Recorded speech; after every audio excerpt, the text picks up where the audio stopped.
있으시면 자리에 앉아 주십시오. 부흥은 변방에서 시작된다라는 제목으로 말씀 전하겠습니다. 잔치에 손님이 없다는 것만큼 불편한 일이 없죠. 요즘 결혼식 하객 알바가 유행한다 그러지 않습니까? 왜냐하면 결혼식에 하객이 없다는 것은 호스트의 인격의 문제고 또 결혼 당사자들의 인간관리의 문제이기 때문에 이런 알바가 있다는 거죠. 이번에 2022년 월드컵 첫날 경기가 개최국 카타르와 에콰도르였어요. 여러분 보신 분도 계실 텐데 포르투갈 언론이 이것을 이렇게 표현했습니다. 아름다운 경기장을 보면서 부자들의 도발을 보는 것 같았다. 그러나 왜 이렇게 썰렁한가? 유령 도시다. 뭐 이런 얘기를 했죠. 소문난 잔치에 손님이 없다는 것, 이것은 당사자만 아니라 보는 사람도 민망한 일이라는 겁니다. 이게 오늘 본문에 나오는 혼인잔치입니다. 왕이 초대했어요. 근데 오지 않았어요. 손님들이 오지 않았어요. 얼마나 민망합니까? 근데 이것을 바라보는 우리도 이게 말이 안 된다고 생각할 만큼 좋은 문제 아니라는 겁니다. 핵심 이야기가 그거예요. 왕의 잔치에 손님을 초대했지만 아무도 오지 않았다는 겁니다. 그래서 무서운 재앙을 내리게 되고 그리고 새로 초대된 사람들은 기쁨의 잔치에 참여하게 된다는 얘기입니다. 두 가지 궁금증이 있습니다. 먼저는 왜 이렇게 잔인한 토벌인가 하는 거예요. 왜 이렇게 잔인한 토벌인가? 안 갈 수도 있잖아요. 못 갈 수도 있잖아요. 그런데 동네를 다 불살라 버리거든요. 그리고 또 하나는 왜 예복을 안 입었다고 새로 초대한 손님들 아주 모멸감을 주느냐. 본문에 보면 손발을 묶어가지고 내쫓아 버리거든요. 우리가 좀 이 본문을 보면서 이 비유를 보면서 좀 이해할 수 없는 것이 이 두 가지입니다. 한번 풀어보겠습니다. 먼저는 이 본문의 문화적 배경을 좀 이해할 필요가 있습니다. 본문의 이 문화적 배경은요, 왕의 폭정이 아니라 이중 초대라는 것을 우리가 이해를 해야 됩니다. 이중 초대. 그냥 한 번 초대하고 손님이 오는 것이 아니라 먼저 초대한 다음에 확답을 받고 다시 종을 보내서 초대하는 거예요. 과정이 다른 거죠. 그래서 고대 근동이 명예를 중시하는 사회이기 때문에 서로의 명예를 지키기 위해서 이중 초대를 했다는 겁니다. 이게 본문에 나옵니다. 1절부터 3절 한번 교독하겠습니다. 예수께서 다시 비유로 대답하여 이르시되 천국은 마치 자기 아들을 위하여 혼인잔치를 베푼 어떤 임금과 같으니 같이 읽습니다. 그 종들을 보내어 그 청한 사람들을 혼인잔치에 오라 하였더니 오기를 싫어하거늘. 주목할 말씀이 뭐예요? 청한 사람들을 혼인잔치에 오라 하였더니 이미 컨펌을 했다는 얘기죠. 이미 청했고 그 사람들은 온다고 대답을 했다는 얘기예요. 그래서 다시 초대를 했다는 얘기죠. 그런데 이 사람들이 어떻게 했습니까? 오기 싫어했어요. 자기가 원하는 일들을 하기 시작해버렸습니다. 심지어는 어떻게 했습니까? 우리 4절부터 6절을 보겠습니다. 제가 4절 읽을게요. 다시 다른 종들을 보내며 이르되 청한 사람들에게 이르기를 내가 오찬을 준비하되 나의 소와 살진 짐승을 잡고 모든 것을 갖추었으니 혼인잔치에 오소서 하라 하였더니 그들이 돌아보지도 않고 한 사람은 자기 밭으로 한 사람은 자기 사업하러 가고 그 남은 자들은 종들을 잡아 모욕하고 죽이니. 이렇게 써 있죠. 왕이 얼마나 자비로워요? 초대한 다음에 오지 않으니까 또 종들을 보내죠. 명예가 상실됐어요. 그런데도 초대를 합니다. 그런데도 어떻게 합니까? 나중에 그 종을 죽여버리죠. 자기 원하는 일들을 출장 가버리고 일 잡아가지고 떠나고 종들을 잡아서 죽이고 모욕하고 끔찍한 일을 했어요. 그래서 결국 7절 이렇게 말하는 겁니다. 임금이 노하여 군대를 보내어 그 살인한 자를 진멸하고 그 동네를 불사르고. 왜 이렇게 노했어요? 결국 혼인잔치를 거부한 것이 아니라 왕을 거부한 거죠. 지난주 여러분 아시다시피 우리 교회에서요, 한국과 우루과이와 한국의 그 축구 경기를 응원했습니다. 제가 그런 생각했어요. 교회에서 응원전 하는데 안 오면 어떡하나? 이 코로나 시기에 괜히 했나? 이런 생각했어요. 한 명도 안 오면 어떡하지? 우리 교육자들끼리 음식 준비인데 다 나눠 먹어야 되나? 이런 생각했는데 성도님들이 다 왔어요. 청년들도 왔어요.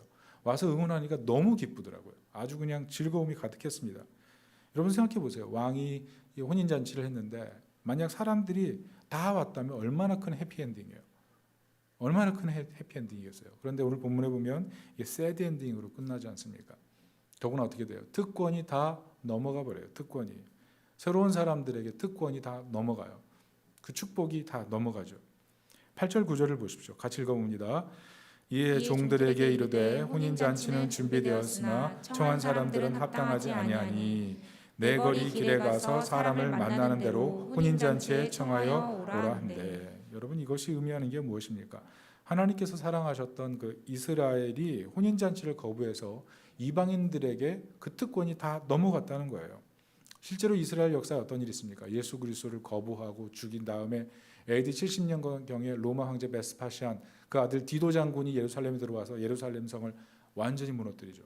돌 위에 돌 하나 남지 않도록 다 무너뜨려 버렸습니다. 하나님 자녀가 되는 권세가 이후로 완전히 이방인들에게 넘어가는 그게 성경의 어떤 중요한 핵심 얘기 아닙니까? 먼저 된 자가 나중 되는 거죠. 여러분 하나님께서요 맡기시는 일을 잘 붙들어야 돼요. 여러분 능력 있어서 하나님이 사용하시는 게 아니라 약해도 사용하십니다. 약해도. 약함에도 불구하고 하나님의 능력을 사모하면서 자신에게 주신 은사와 능력을 하나님의 영광을 위해 아름답게 사용하는 것. 그게 하나님께서 주신 은혜를 사용하는 방법이에요. 근데 우리는 항상 능력이 있을 때 사용하려고 하죠. 잘못된 방법이죠. 오늘 본문에 보세요. 도리어 능력이 있을 때는 도리어 하나님께서 원하시지 않는 길을 너무나 쉽게 선택하잖아요. 먼저 된 자가 나중 되고 나중 된 자가 먼저 된다. 오늘 본문이 주는 우리 도전이라고 생각합니다. 여러분 이 비유의 두 번째 문제는 무엇입니까? 새롭게 초대받은 손님은 예복이 없다고 쫓겨나죠. 왜 이랬을까요? 우리 10절 14절 한번 읽어볼게요. 제가 먼저 10절 읽습니다. 종들이 길에 나가 악한 자나 선한 자나 만나는 대로 모두 데려오니 혼인잔치에 손님들이 가득한지라. 임금이 손님들을 보러 들어올새 거기서 예복을 입지 않은 한 사람을 보고 이르되 친구여 어찌하여 예복을 입지 않고 여기 들어왔느냐 하니 그가 아무 말도 못하거늘. 임금이 사환들에게 말하되 그 손발을 묶어 바깥 어두운 데에 내던지라. 거기서 슬피 울며 이를 갈게 되리라 하니라. 10절 14절에서 발견하는 게 뭡니까? 이 손님들이 새로 초대됐거든요. 이 사람들이 정말 어떻게 보면 그 손님 혼인잔치에 들어올 수 없는 그런 자격의 사람들이었어요. 그런데 뭐 골목 어기 네 거리에 서서 막 불러 제껴가지고 초대됐단 말이죠. 그런데 예복을 입지 않은 거예요. 이렇게 생각할 수 있어요. 왜 하필 예복을 챙겨야 되느냐? 그렇게 긴급히 초대했는데 예복을 못 입고 올 수도 있지 않느냐? 그리고 어떤 사람은 예복을 준비할 수 없을 만큼 상황이 그럴 수 있지 않느냐? 왜 하필 예복이냐? 이 본문을 보면 그런 의아함이 생기거든요. 그런데 주석을 보면 이렇게 써 있어요. 왕의 잔치에는 왕이 준비한 예복이 따로 있다는 거죠. 그러니까 이 사람들이 왕의 예복을 입지 않은 것은 그냥 예복을 거부한 거예요. 또 주석에는 이렇게도 써 있습니다. 자신이 원하는 의복을 왕이 준 예복보다 더 중요한 것으로 생각했다. 그래서 왕의 예복을 거부했다는 거죠. 여러분 이것은 마치 월드컵 대표 선수가 국가대표로 경기장에 들어가 있지만 유니폼을 혼자 입지 않는 것과 똑같은 거예요. 은혜 받았지만 국가를 거부하고 왕을 거부하는 것. 여러분 이것을 고사성어로 풀어보면 유언비어 적반하장이 아닌가 이런 생각이 들었어요. 제가 유언비어 이걸 파자를 했을 때 이 비자가 무슨 자인지 몰랐거든요. 이 유언비어의 이 비자가 어떤 의미인지 아십니까? 이 바퀴벌레의 비자더라고요. 바퀴벌레 비자. 그러니까 이 유언비어가 뭐냐면 해충 같은 말이에요. 들어도 쓸모없는 말. 이게 유언비어거든요. 누군가로부터 누군가를 거부하게 하는 말. 이게 유언비어예요. 이 사회에 참 유언비어가 많은데 여러분 오늘 그 잔치에 초대받은 사람들의 마음속에 뭐가 있어요? 유언비어가 있는 거죠. 더 기뻐하는 것, 더 좋은 것, 그것을 찾아 떠나는 것. 그게 유언비어.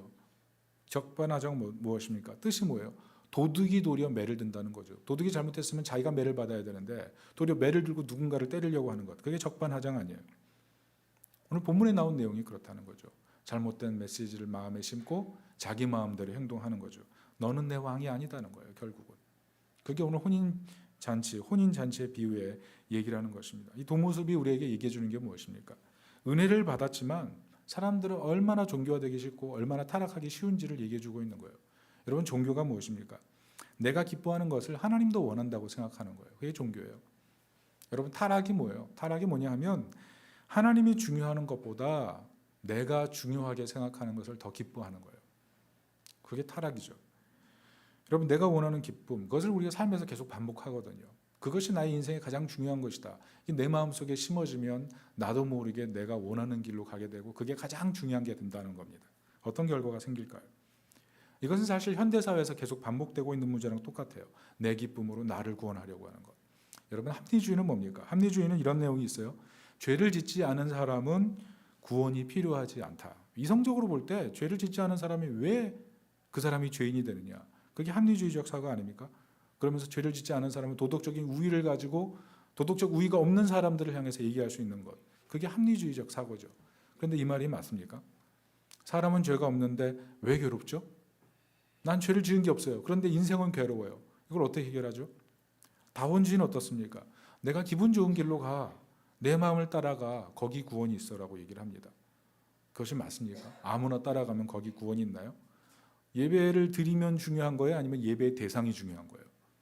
내 마음대로 어디든지 가서 예배 드리면 돼. 다원주의잖아요. 상대주의는 뭡니까? 다른 사람이 믿는 것을 네가 관용해 줘야 돼.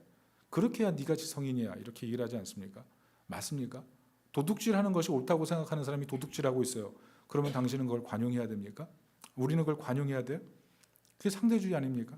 포스트 모더니즘은 뭐예요? 합리주의에서 주장하는 그런 논거와 그 진리라는 것은 폭력이라는 것이죠.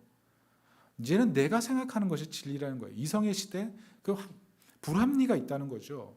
그래서 내가 생각하는 것을 진리로 삼고 무엇이든 내가 결정하는 것이 가장 중요한 것이 될 수 있어. 이렇게 얘기하는 거예요. 맞습니까? 내 선택이 옳다는 것을 그럼 뭘로 증명할 수 있죠? 이것도 문제죠. 뉴에이지 운동은 뭐예요? 모든 것은 신의 일부다. 이렇게 얘기하잖아요. 세상에 그래서 모든 것이 신적인 것이다. 내 안에도 신적인 것이 있다. 내가 신이다. 이렇게 얘기를 해요. 이게 맞습니까? 명상하고 마음 비우고 그러면 내가 신이 될 수 있는 거예요? 과학주의는 어떻습니까? 인간을 지금보다 더 초월적으로 만들어야 된다고 생각하죠. 그래서 인간과 기계를 결합시키는 그런 일들 꿈꾸고 있잖아요. 이게 맞습니까? 물론 의료적으로 굉장히 몸이 약한 사람들에게는 이게 굉장히 유용한 일들이 될 수가 있습니다. 그러나 초월적인 존재가 되기 위해서 인간과 기계를 결합해서 만든 어떤 새로운 존재, 이것을 인간으로 정의해야 돼요? 아니면 로봇으로 정의해야 돼요? 뭘로 정의해야 되죠? 앞으로 그런 사회가 올 건데 내가 내 기쁨을 추구하며 살아가는 것, 그게 내 구원이 될 때 과연 인생이 행복해질 수 있느냐의 문제죠. 여러분, 우리가 인생을 즐겁게 살아가는 것은 하나님이 원하는 거예요. 즐겁게 살아가야 돼요. 전 대표적인 것이 월드컵이라고 생각해요. 정말 인간적인 잔치요. 여러분, 이 월드컵에 얼마나 많은 사람들이 흥미를 갖고 있는지 아세요? 이 월드컵을 세계 몇 명이 지금 시청하고 있는지 아십니까? 제가 이번에 보니까 35억 명이 보고 있어요. 여러분, 이 35억 명이 보는데 참여하지 않는다는 건 이건 정말 대단한 주관을 갖고 있는 사람이에요. 보는 게 좋아요. 그리고 엄청난 소속 욕구를 자극하죠. 참여하느냐 참여하지 않느냐 여기에 소속이 나뉘고요. 그리고 자기 국가의 자기 선수를 응원함을 통해서 애국심이 엄청 고취되잖아요. 소속 욕구.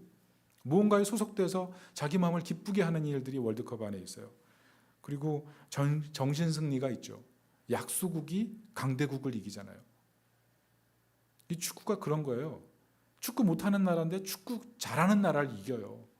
그래서 어떻게 보면 선진국들이 주로 축구를 잘하는데 약소국이 판도를 뒤집으면서 거기서 느끼는 정신승리, 약해도 이길 수 있다, 막 이런 막 프라이들이 생기죠. 그리고 결정적으로 월드컵을 보면서 우리가 기쁨을 누리는 이유가 뭡니까? 불확실성이에요. 공이 둥글잖아요. 이번에 보세요. 사우디가 아르헨티나 이기잖아요. 독일이 일본에 졌잖아요. 난리가 났죠. 이변이 일어났어요. 경기를 보고 싶을 수밖에 없죠. 여러분, 월요일 날 9시 반에 가나와 우리 한국과 가나전이 또 가나전이 있는데요. 교회에서 9시 반에 또 합니다. 오실 수 있는 분들 오셔서 같이 즐거움을 누리셨으면 좋겠는데요. 여러분, 누가 우승할 것인가? 이거 상상만 해도 재밌잖아요. 그렇지 않아요? 여러분, 누가 우승할 것 같아요? 우리 어떤 분은 아르헨티나래요. 아르헨티나. 제가 보니까 응원하기 위해서 가족 모두 아르헨티나 유니폼을 맞췄어요. 그리고 응원전을 한 거예요. 아르헨티나랑 이번에 누구예요? 뭐 사우디아라비아 막 응원을 한 거예요. 근데 결과가 뭐예요? 역전패. 제가 속으로 물론 동역자니까 같이 아르헨티나를 응원했는데 속으로 왜 이렇게 꽃인지 그 아르헨티나 그 유니폼을 입고 막 응원했을 거 아니에요. 근데 딱 졌을 때 그 얼굴 표정들을 생각하니까 속으로 뭐 한국이나 응원하지 이런 생각이 드는 거예요. 이런 생각. 좋은 마음입니까? 나쁜 마음입니까? 다행히 오늘 그 새벽 경기 멕시코랑 해가지고 이겼죠, 아르헨티나가. 그래서 기사회생을 했는데 또 가서 이제 위로해줘야죠. 여러분, 이게 한쪽 편에서는 굉장히 기쁨인데요. 한쪽 편에서는 실망이 가득한 것. 이게 사실 우리 인간이 가지고 있는 이 기쁨의 한계예요. 완벽한 기쁨. 그게 우리 인생에 추구해도 나타나지 않는다는 거죠. 그런데 만약 우리가 추구하는 기쁨이 우리 인생의 구원화되면 어떤 결과가 있겠습니까? 가정을 보십시오. 내가 추구하는 기쁨이 가정의 왕노릇할 때 어떻게 돼요? 상대방이 원하는 기쁨과 내 기쁨이 충돌할 때 갈등이 생길 수밖에 없어요.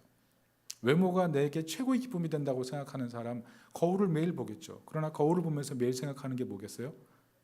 거울을 보면서 계속 불만족할걸요? 여러분 자신의 환경을 보면서 자신의 환경이 기쁨이 돼야 된다고 생각하는 그런 사람이 있을 거예요. 여러분 그런데 그런 사람일수록 어떨까요?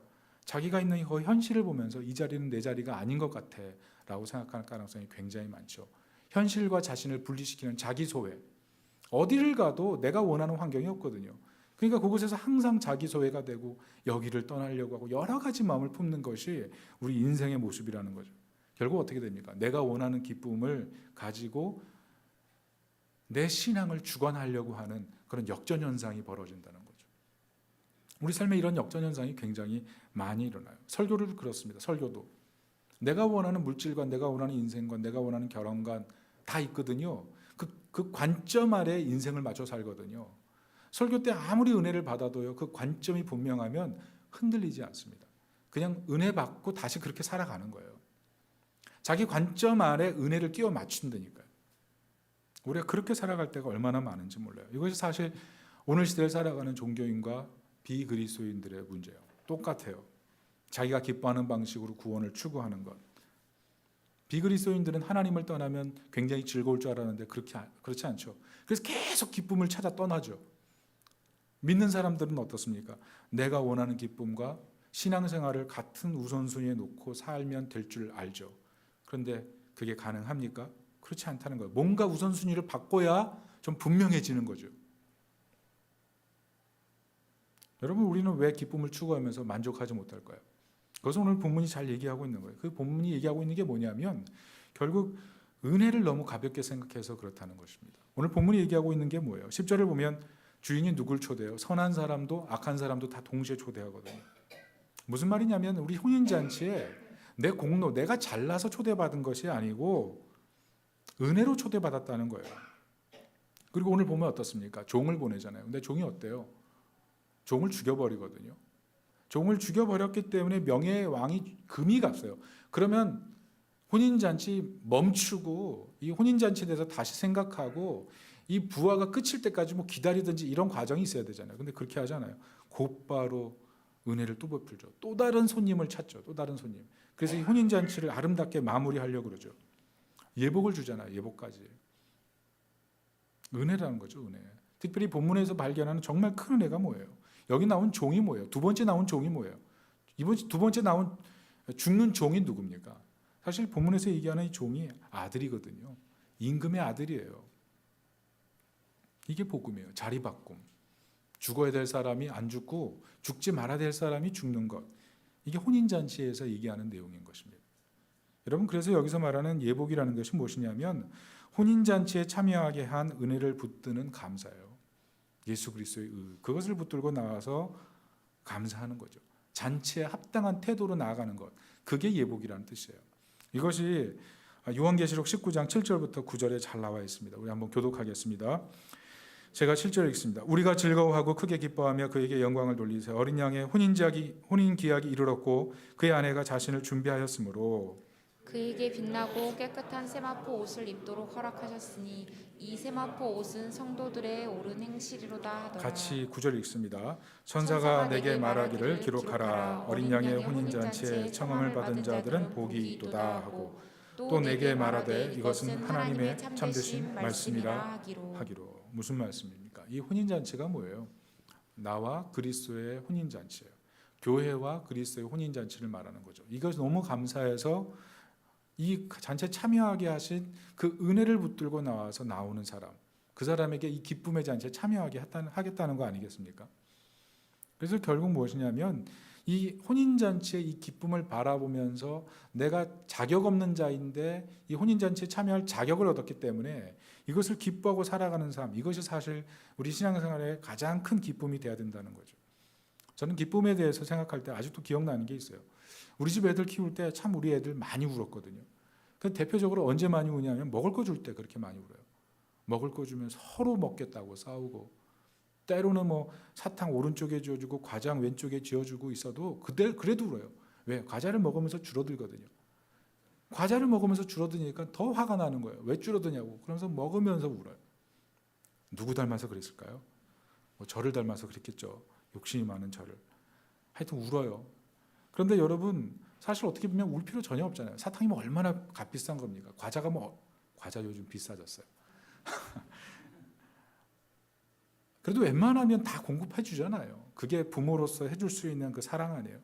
그런데 우리의 문제가 무엇이냐면 내 기쁨을 너무 중요하게 생각해서 그 기쁨이 이루어지지 않으면 인생의 모든 것을 잃은 것처럼 생각하고 하나님이 주시는 기쁨, 그 영원한 기쁨은 내 생활 속에 너무나 작게 생각한다는 거죠. 그런데 복음이 뭐냐면 이것을 잘 모르는 사람들을 위해서 예수님이 이 땅에 오셔서 자신을 희생하시고 영원한 잔치에 우리를 초대해 주셨다는 거예요. 자신이 입어야 될 의복을 우리에게 입혀주셔서 우리로 하여금 그 혼인잔치에 참여하고 즐겁게 만들어 주셨다는 거죠. 여기서 말하는 이 혼인잔치 비유가 결국 우리에게 던져주는 도전이 무엇입니까? 내가 원하는 기쁨, 그것만큼 빈약한 것은 없다는 거예요. 내가 원하는 기쁨이 굉장히 중요하고 우리에게 만족감을 주고 희열을 주기도 하지만 그것을 인생 전체로 볼 때는 그것을 우상하고 그것이 전부가 되면 그것만큼 인생을 초라하게 만드는 방법도 없다는 거죠. 여러분 이번에 추수감사절에 감사 이행시를 썼어요. 그 많은 분들이 참여하셨는데 어떤 어린이가 이렇게 썼어요. 감사는 예수님만큼 크고 사랑은 예수님이다. 이렇게 썼어요. 제가 굉장히 놀랐어요. 어떻게 어린아이 솜씨에서 이게 나왔나? 이태백 아닌가? 이런 생각이 좀 잠깐 들었어요. 어떤 분은 이렇게 썼어요. 감추려 해도 드러나는 사랑이 여기 있어요. 예수 다솜교회. 저는 역시 목사는 자기 교회 칭찬해주면 그렇게 좋은 거예요. 막 기뻤어요. 어떤 분은 또 이렇게 썼어요. 시편 26편 7절부터 9절 이걸 썼거든요. 이 7절이 감으로 시작해요. 이거 어떻게 찾았나 몰라요. 그리고 중간에 사자가 있어요. 그래서 감사를 붙여놨어요. 하도 신기해서 제가 PPT로 띄웠습니다. 우리 같이 한번 읽어보겠습니다. 시작. 감사의 소리를 들려주고 주의 기이한 모든 일을 말하리이다. 여호와여 내가 주께서 계신 집과 주의 영광이 머무는 곳을 사랑하오니 내 영혼을 죄인과 함께 내 생명을 살인자와 함께 거두지 마소서.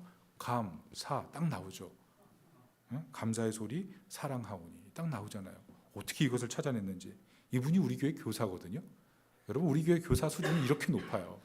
저는 이런 모자 있는지도 몰랐는데 정말 대단하다 생각됐어요. 근데 제가 이 이행시를 보면서 가장 인상적이었던 게 뭔지 아십니까? 물론 유쾌하게 쓴 분도 있어요. 감기 걸린 사람을 도와주어라. 뭐 이런 거 쓴 분도 있고 감감무소식 내 지방 살을 빼야 돼. 뭐 이런 거. 이분들이 아빠와 아들이에요. 코미디 전망된 줄 알았어요. 근데 제가 가장 인상적이었던 게 뭐냐면 이거예요. 감자같이 생겨도 사랑합니다. 당신을. 저 이것을 보면서 맨 처음에 이게 감사인가 조롱인가 이런 생각이 들었어요. 도대체 이 당신이 누굴까 이런 생각을 했는데 잘 생각해 보니까 이게 은혜고 이게 복음이에요. 감자 같은데 사랑해 주다니요. 이게 얼마나 감사해요. 옆 사람 보세요. 감자같이 생겼나 고구마같이 생겼나. 근데 감자 같은 당신을 사랑합니다. 고구마 같은 당신을 사랑합니다. 그러면 얼마나 은혜예요. 여러분 감사를 할 때 행복한 거예요. 그런 것처럼 우리가 은혜를 고백하고 그 은혜에 참여했다는 사실을 알고 그것을 기뻐하며 살아가는 삶, 거기에 힘이 있는 거죠. 여러분 잠깐 제가 사진 하나 띄워드릴게요. 추수감사절에 닭과 칠면조가 얘기한 내용. 닭이 얘기했어요. 땡스기빙 감사해. 그랬더니 칠면조가 뭐라 그랬어요? Shut up. 너 죽는다. 까불지 마라. 이렇게 얘기한 거죠. 여러분 이 추수감사절은 칠면조 죽는 날이거든요. 근데 닭이 얘기해 준 거예요. 땡스 이렇게 얘기한 거예요. 이게 얼마나 모욕입니까? 그런데 은혜가 뭐예요? 복음이 뭐예요? 복음이 무엇이냐면 감자 같은 내가 하나님의 신부가 된 거죠. 고구마 같은 내가 하나님의 신부가 된 거예요. 여러분 칠면조의 자리에 우리가 가야 되는데 그 칠면조의 자리에 예수님 가셔서 죽으시고 우리는 영광의 혼인잔치에 들어가서 영원 복락을 누리게 만들어 주신 거죠. 그리고 그 은혜가 단순간으로 그냥 끝나는 것이 아니라 영원토록 공급되도록 성령을 우리에게 부으셨잖아요. 성령으로 말미암아 우리 마음속에 끝없는 기쁨이 흘러나오도록 만들어 주셨잖아요. 요한복음 15장 11절에 내가 이것을 이루면 내 기쁨이 너희 안에 있어 너희 기쁨이 충만하게 하려 함이라. 성령이 하시는 일이죠. 말할 수 없는 기쁨이 샘솟도록 흘러나오게 하는 것. 이게 혼인잔치의 기쁨인 거예요. 오늘 본문을 보시면 이 임금이 혼인잔치, 아들의 혼인잔치를 하는데 종을 보내서 초청을 하는데 그 종이 죽잖아요. 근데 이미 말씀드렸지만 그 종이 누구예요? 아들이에요, 아들. 그 아들이 와서 대신 죽고 그 아들의 자리에 우리가 들어가는 거예요. 이게 얼마나 큰 놀라운 소식입니까? 영원한 기쁨이 사실 우리 안에서 이미 시작되어 있다. 이게 바로 복음이에요. 그리스도로 말미암아 우리 안에 시작된 복음, 이 복음의 능력 안에 살아야 된다. 이 얘기를 하고 있는 거죠. 이 얘기는 이미 성경에서 계속 기록되고 있는 내용이에요. 창세기 3장 21절에 이런 말씀이 있죠. 같이 한번 읽어보겠습니다. 시작. 여호와 하나님이 아담과 그의 아내를 위하여 가죽옷을 지어 입히니라. 여러분, 태초에 아담과 하와가 죄를 범했어요. 그때 베푸신 은혜가 뭐예요? 자기 기쁨을 위해서 하나님을 배반하고 배신하고 하나님을 도전했는데 하신 일은 짐승을 죽여서 가죽옷을 입혀주셨어요. 이게 무슨 의미예요? 장차 메시아가 오셔서 진정한 기쁨의 예복을 주시기 위해서 너희 대신 죽는다는 메시지를 주고 있는 거죠. 여러분, 이 완성이 우리가 요한계시록 19장에 나온 어린 양의 혼인잔치예요. 이 어린 양의 혼인잔치가 구약 창세기부터 나와서 요한계시록까지 계속 얘기되고 있어요. 우리는 어린 양의 혼인잔치에 참여할, 영광의 잔치에 참여할 그런 대상으로 우리가 선택받았고 부름받았다는 거예요. 이 영광을 놓치지 말고 이 기쁨을 놓치며 살아가지 말라는 거예요. 세상에 많은 기쁨이 우리에게 기쁨을 줄 수 있지만 그 기쁨의 한계를 바라보고 진정한 기쁨을 붙들고 살아가라. 이게 오늘 우리에게 던져주는 메시지라는 것입니다. 1989년도에 아주 좋은 영화가 나왔었어요. 해리가 세리를 만났을 때. 이 영화를 보신 분들이 있을 겁니다. 그 내용은 이런 거예요. 12년 동안 알고 지냈던 그냥 이성 친구예요. 그런데 과연 애인이 될 수 있을까? 뭐 이런 내용이에요. 애인이 될 수 있을까요? 포스터에 부제가 이렇게 붙어 있어요. 내 곁에 있는 사람이 특별해지는 순간. 여러분, 사람의 사랑은 뭐예요? 옆에 있는 사람이 특별하게 느껴질 때 사랑이 생겨요. 특별한 계기가 있을 때 사랑할 수 있어요. 위기가 있을 때, 특별한 계기가 있을 때 위기도 넘어가요. 그런데 특별한 계기가 없으면 사랑도 생기지 않고요. 특별한 계기가 없으면 위기를 넘어갈 수도 없죠. 그게 문제죠. 그러나 복음의 약속은 어마어마하죠. 예수 그리스도 하나님이신 그분이 우리의 친구로 세상에 오셨을 뿐 아니라 영원한 우리의 배우자가 되시기 위해서 우리를 위해 대신 죽으셨다는 거예요. 우리의 혼인잔치에 넣기 위해서 자신의 목숨을 버리고 자신의 영광과 자신의 영원한 생명을 우리에게 부어주신 것. 그게 혼인잔치인 거예요. 일방적인 은혜죠. 어떻게 보면 너무나 근사하고 너무나 아름다운 예식, 너무나 큰 기쁨에 우리가 초대받은 거예요. 여러분, 우리가 프랑스 정통 요리집에 들어가면 코스별로 음식을 먹습니다. 맨 처음에 아주 스테인드 글라스가 아니라 이렇게 뭐 아주 그 좋은 유리잔 있잖아요. 그 뭐라 그래요? 하여튼 크리스탈 그래요. 맞아요. 크리스탈. 여기 가보신 분 계시네요. 크리스탈 유리잔에 물을 따라주죠. 그리고 그 다음에 에피타이저가 나와요. 그리고 샐러드가 나옵니다. 그리고 본 메인 메뉴가 나오죠. 그리고 나서 디저트가 나와요. 그리고 나서 차 한 잔 마시고, 그게 풀 코스죠. 이거보다 더 세심하게 짜준 그런 코스도 있어요. 근데 우리의 기쁨이 뭐냐면 우리는 항상 이 에피타이저가 전부인 것처럼 살아간다는 거죠. 에피타이저를 먹고 본식의 그 메인 메뉴를 먹지 않는 거죠. 여러분, 메인 메뉴를 먹지 않고 에피타이저를 아무리 자랑해 본들 본식을 먹지 않았는데 그 무슨 의미가 있겠어요? 프랑스 레스토랑 갔다 왔는데 에피타이저만 먹었어. 에피타이저 훌륭하대. 에피타이저 정말 맛있었어. 본식이 뭐야? 메인 메뉴는 뭐야? 여러분, 기독교가 뭐예요? 메인 메뉴가 뭐예요? 우리가 정말 먹고 즐겁고 행복하고 즐겁게 만드는 게 뭐예요? 메인 디시가 뭐예요? 우리가 그것을 빼뜨리고 우리가 기독교인이라고 하고, 그것을 빠뜨리고 우리의 기쁨을 논하고, 그것을 빠뜨리고 우리의 성공을 논하고, 그것을 빠뜨리고 우리의 명예를 논하고, 그것을 빠뜨리고 우리 삶의 진정한 열매를 논한다는 것은 말이 되지 않는다는 얘기죠. 오늘 본문은 기쁨의 예복을 입고 진정한 예복에 맞는 기쁨의 삶을 추구하라고 얘기하고 있는 거예요. 여러분, 말씀의 결론을 맺습니다.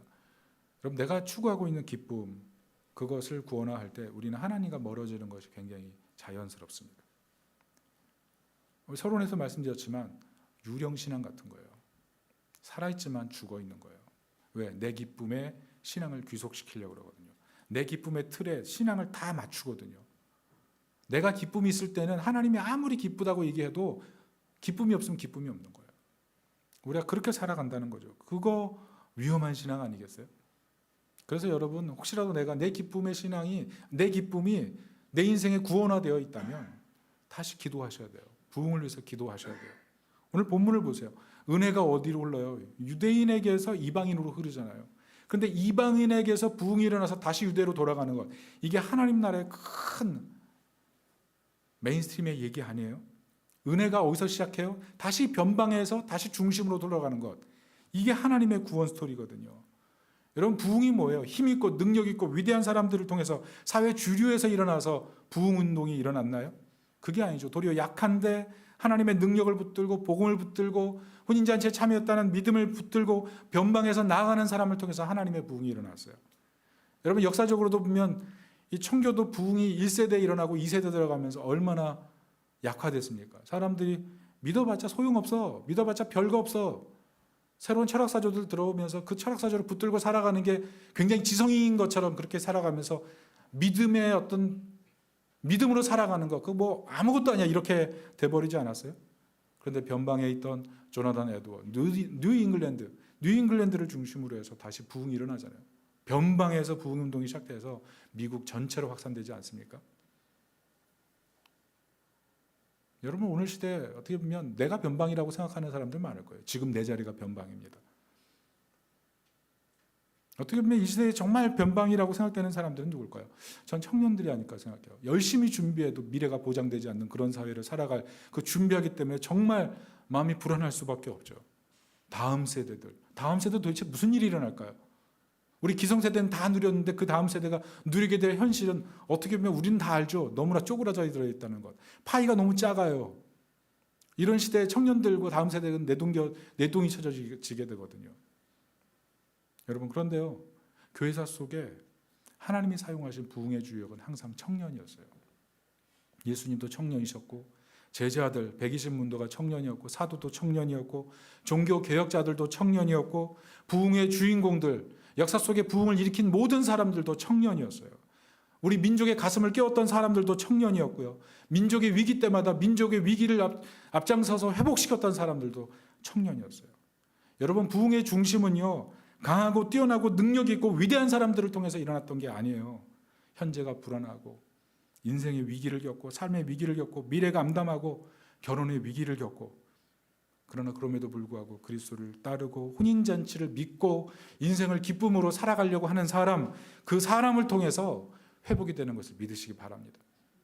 여러분, 우리 현실을 보세요. 현실을 보면 어떻게 보면 기쁨과 너무 멀리 떨어져 있는 것 같죠?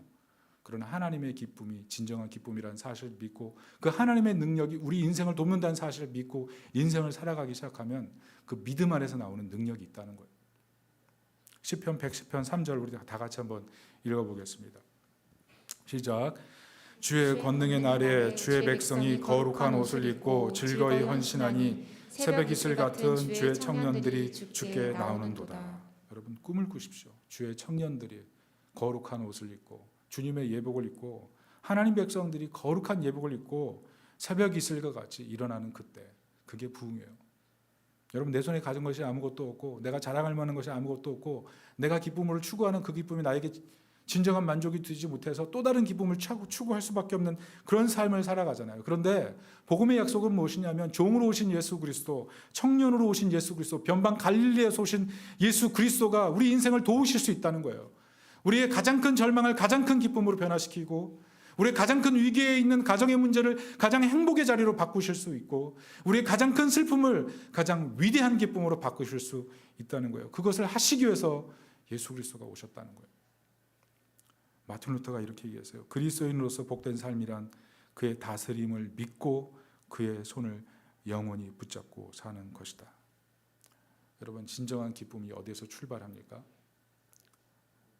그리스도로부터 오는 거예요. 우리가 그 그리스도의 손을 붙들고 살아갈 때 성령께서 우리 심령 가운데 세상이 할 수 없는 기쁨을 흘려보내 주시고 세상에 어떤 기쁨 없는 자리에 있을지라도 기쁨으로 살아가는, 그 세상 속에 저 사람이 저렇게 기뻐하니 나도 기뻐야 살 수 있구나, 그리스도 앞에 나오게 만드는 그런 부흥의 도화선 될 수 있기를 예수님의 이름으로 축원합니다.